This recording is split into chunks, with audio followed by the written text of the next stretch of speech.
दर्च बुत है जमात के आस्तीनों में, मुझे है हुक्म अज़ां ला इलाहा इल्लल्लाह। गुज़रियल जुम्मे में इस्लामाबाद में इमाम बारगाह में मस्जिद में बम धमाको थियो, नमाज़ी उन में शहीद थिया है। आखिर केर है जो माण्हुनि खे समझाए तो पयो?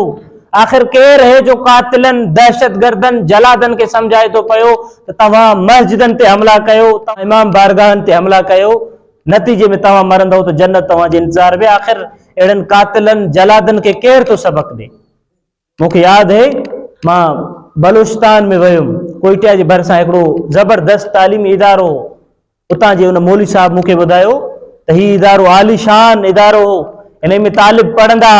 अॼु हिन खे जेको आहे इन निगाह में था ॾिसो, वरना अॼु खां चंद साल पहिरियां आलीशान जेको आहे हीउ इदारो हो, उन में तालिब पढ़ंदा। मूं उन खां पुछा कयो त आख़िर हीउ जेको आहे इन हालतुनि में छो पहुतो आहे जो अॼु को तालिब हिते पढ़ण वारो न आहे, कोई राइशी तालिब इल्म असांखे नज़र नथो अचे, वजह छा आहे?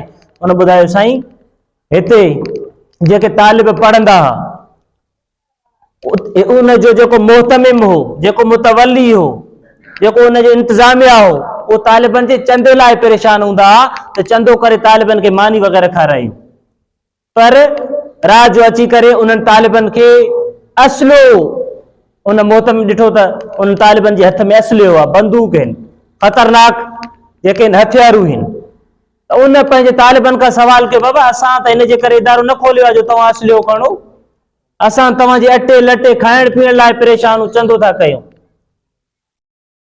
मुंहिंजे चवण जो मक़सद त आख़िर केर है जो हिकु तरफ़ मदरसनि जा जेके मालिक हुआ उन टाइम चंदे लाइ परेशान आहे, ॿिए तरफ़ तालिबुल इल्म जेको पढ़ण वारो उन खे हथियार ॾिनो वियो त वञी तव्हां फलाणे मुल्क सां विड़ी अचो, उन जा जेकॾहिं पेरा खणंदासीं त उहे असांजे पंहिंजे तरफ़ था अचनि।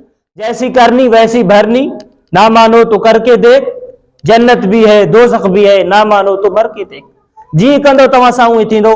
कल ॿियनि जा घर साड़ियासीं, अॼु पंहिंजा घर था सड़नि, जो अल्लाह जा घर बि महफ़ूज़ न आहिनि, जो कातिल जलाद उते पाण खे बम फाड़े करे इन ख़ुशीअ में आहिनि, इन इंतज़ार में आहिनि त असां जेको आहे जन्नत में वेंदासीं।